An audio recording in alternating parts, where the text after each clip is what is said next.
It's been a long road getting. Hello everyone, welcome back for another Star Trek The Official Starship Collection review. Before me I have issue number 93, the E.C.S. Horizon seen on Star Trek Enterprise.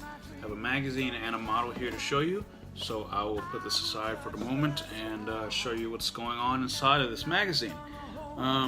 You'll notice a very neat image of the ship there. Very cool. With some information here.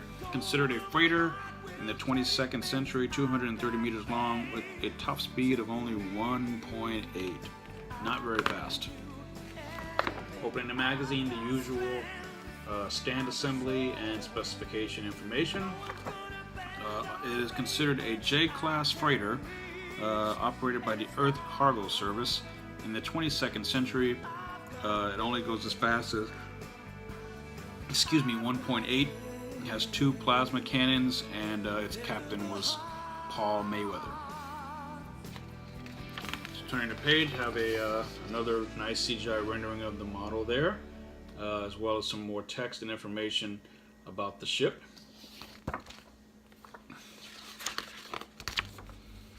Turning the page, there's a little bit more.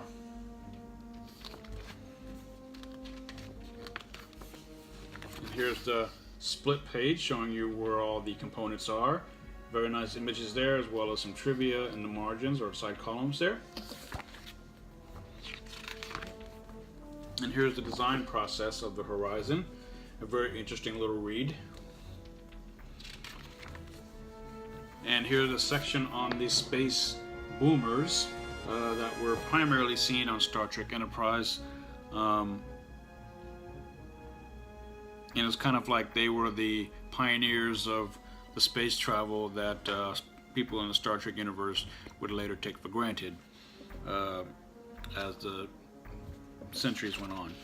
And basically these early ships could not go very fast. They could only go like warp 1 or 2. And basically they would take months, if not even years, to travel to even nearby systems in our own star system, like Mars or any of the planets outside of Earth's solar system. It would take them months or even years just to get that far at that speed. So it's kind of like they were really colonies, and entire families were raised on these ships because they would be traveling routes through the course of an entire lifetime because it would take so long. So that's what this section of the magazine is about. And here's more about that. And of course, Ensign Mayweather's humble origins were on this ship, and I think he was actually born on this ship, so that's actually kind of nice. It's his home.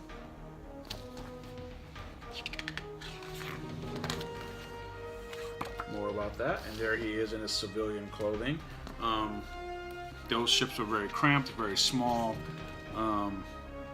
very militaristic, almost like a submarine. They just had the essentials with very few amenities and very few things for enjoyment.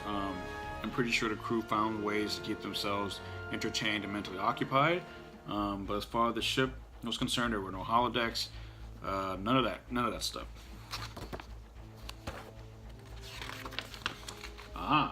The on-screen appearance page was in the episode Horizon, Star Trek Enterprise, designed by John E.C.S. And yeah, that's pretty much it. And a little piece of trivia that I had noticed is that in the scene with Ensign Mayweather, in the background of his quarters, you'll notice a book on the shelf that's called Chicago Gangs, which is pretty much a direct nod or reference to the original series, Star Trek original series episode called A Piece of the Action. Basically in that episode what happened is the Horizon, we don't know if it's this Horizon or a Starship Horizon or something, left behind a book called The Chicago Mobs of the 20s, I believe, or something like that, and at basis of the 20th century gangs on Earth, old gangsters on Earth, formed the entire basis of this alien species society. So I don't know if it's directly referenced that this is the actual Horizon that left the book behind later on, or it was another Horizon. So, but that was a nice little nod either way. And of course, this month or next month, the issue number 94, the Suliban Cell ship. It will be here, so that ought to be nice. And the magazine concludes with this image of the ship on the back of the magazine. So there it is, and let's get to the model itself. Here it is in the box. Looks very long, sleek, and narrow. But let's get it out and see.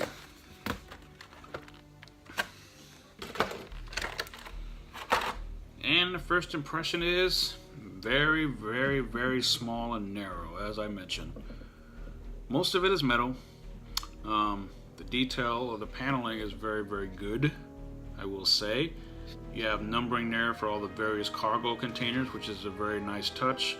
Has it on both sides.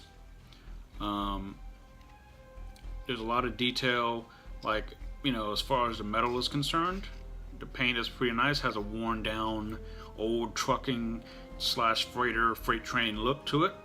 Got your, you know, phase cannons up there. Looks like a turret, and the primary bridge or, you know, habitable section of the ship is here, I'm guessing. I'm a little disappointed that the front of this thing is so small.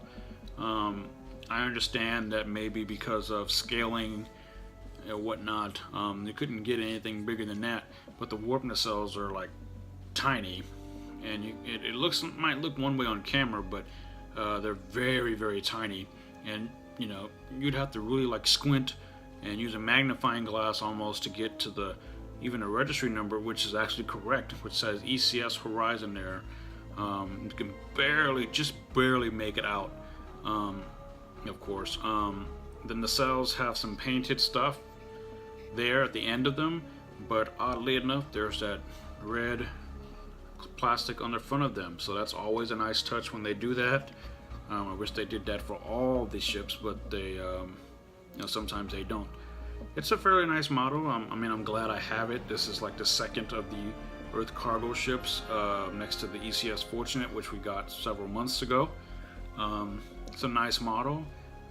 Unfortunately, I'm just very slightly disappointed with the fact that it's so small. I would have liked to have had it a little bit bigger. I understand maybe it would have cost maybe a little bit more. Maybe I would have been willing to pay a little bit more. I don't know. But I would have liked for the actual main part of the ship to be a little bit bigger. And I'm pretty sure they could have pulled it off if they made it a little bit bigger. You know, if we can get a Majoran Solar Sailor in a huge box that thing came in, certainly we could have gotten this thing a little bit bigger. It's really long. It looks almost like the size of a chopstick or a pencil even. You know, it's okay. But again, I wasn't like jumping up and down for this ship either. I'm glad it's in the collection. It just adds to the variety, and there's so many of them behind me, as you can see. So yeah, if you're not a fan of Star Trek Enterprise, then I would definitely skip this. You know, if you're only picking certain ships, then I would skip this. Of course, if you're the completist, then you get them all like I do. But I wouldn't rush out to go get this. Just being honest with you. As far as the metal, is mostly metal. Got some plastic in there. You know, it's alright. Fair enough. So yeah, that is the Horizon. I wish it could have been bigger. But thank you, E.C.S, for putting it in there. And of course, it comes with a base and stand, which if I can just open, I will put on.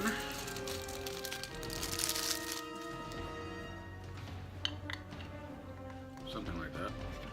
And the model just kind of clamps in place like that, which, you know what, is actually a very nice idea.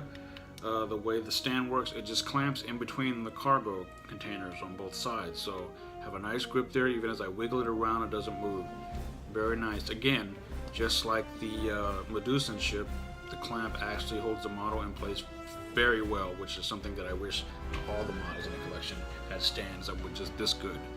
So yeah, that is the E.C.S. Fortunate. You know, I thank you all so much for watching, And until next time, and I look forward to sharing more with you in the future. Until then, live long and prosper.